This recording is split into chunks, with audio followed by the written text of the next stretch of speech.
In an earlier set of videos, we saw how we could sketch surfaces in 3 dimensions. However, it was very clear that it was not something that's easy to do, or even to interpret, especially if we're doing it by hand, but even with computer-generated graphics. There's an alternative called a contour diagram, which is the second option for picturing a function of 2 variables. The way a contour diagram is constructed is that we have a function of x and y, and when we imagine that function giving us the height, say above sea level at some point, we would actually have a landscape. So we're going to see that in the next page. The contour diagram is what we get if we project downwards. So we take this surface and we imagine it just on the xy plane. But how do we reflect the 3-dimensional surface there? What we do is we trace out a single z value at a time. So say this is z equals 3. And then we project that down, and that gives us a curve on the plane. And we would label it z equals 3, so we know what height it's at. We can then repeat that at, say, z equals 2, and project that down, and let's actually call the one inside here z equals 2, because there we can see that that height extends a bit further than the first height, and would make a little well like this on the xy plane. And so if we labeled that z equals 2, we would have some information about the heights of the surface, but only requiring plots that are in a 2D space. Mathematically, what we're building is a relationship about the heights equaling a constant. And if height is equal to some constant value, what is left free is the matching set of xy points.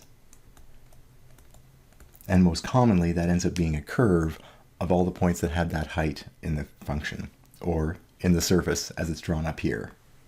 When we consider the points that might satisfy, let's take a look at the diagram down here, h of xy equals some value like 8, what we're going to get is a curve, or possibly a set of curves, and we call that the contour, or alternatively, the level curve, and it's called the level because it's all at the same z level or same height on the surface itself.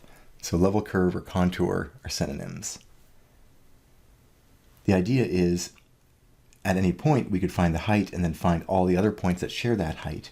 However, we usually approach it the other way and pick a height that we're interested in, say a height of 2, and then we trace out all the points that are also at height 2. In this particular case, it's all these curves, but it's also a second curve over here, and that describes all the points on this graph at height 2. If we pick another height like 4, we get another curve, and implicitly, between height 2 and height 4, we can imagine that there are other contours at height, say, 2.5, or 3, or 3.5, or 3.67. Any values continuously varying between 2 and 4 will all have a contour that'll look similar to the contours of 2 and 4, but will be nested in between them like a set of Russian dolls. Now, how can we use this? Well, do we get information about the surface from a contour diagram? Absolutely. We can actually indicate the location of peaks or maxima on this graph just by looking at the contour diagrams. Imagine this is a view from above, and so we are looking down, and what we can see are, going back a page for visualization, if we look down from above, we can see which contours would be closest to us as this eye in the sky. They would be the contours that have the highest z values. So this contour here, barely visible, is at height 8, and that would represent a peak in the function. If we're looking down from above, that little circle's at height 8. Right in the middle of it is going to be the highest point relative to the ones nearby, because as we move away from that point, we go down to height 6, down to height 4, down to height 2, and down to height 0. Well, as we continue that downwards journey, we can actually see that we hit 0, then negative 2 here, and then there's this little valley in here. But that's not the only valley. We could also continue down this direction and go to a lower valley. 0, negative 2, negative 4, negative 6 are heights in the middle of this. We would also have another valley.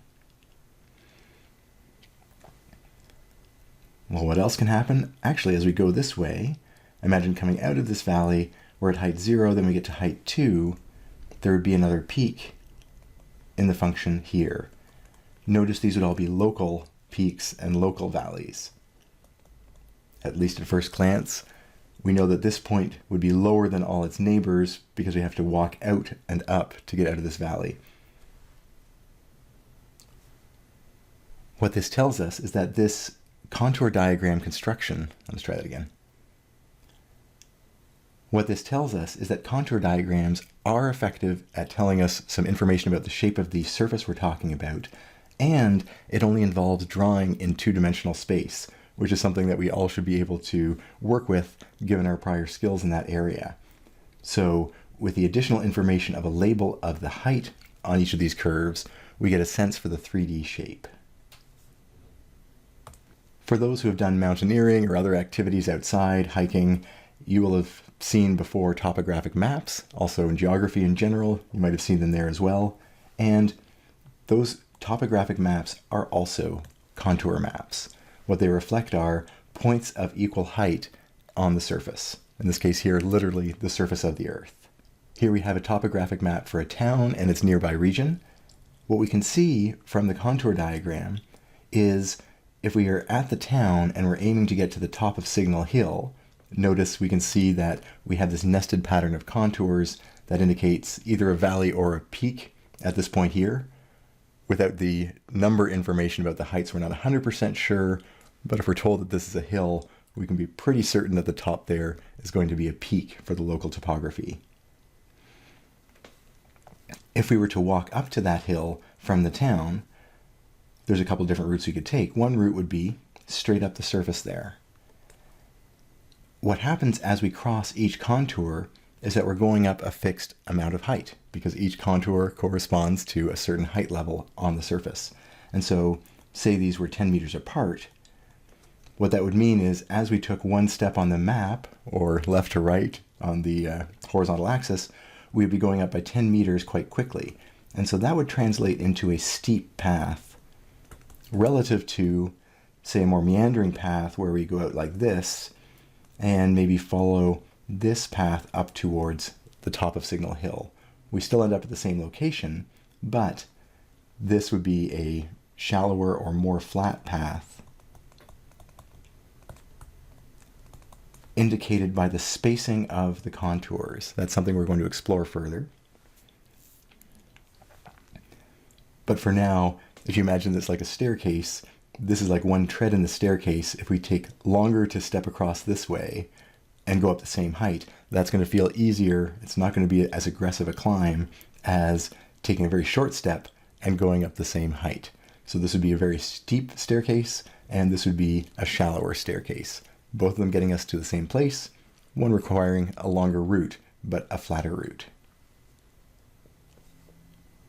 Again, we go back to this idea, though, that this is a view from above, like most other traditional maps. So if we can bring that idea of a view from above and labeled contours indicating common heights, then you've got a full understanding of what the contour diagram is telling you. When it comes to comparing the contour diagram and the actual surface plot, a 3D surface plot, the idea is they should be equivalent to a large extent. And we can see that here. All of the level curves or sets of points that are at the same height, which are contours, when we project those down, those tell us the information about where we're at height 15, 14, and so on.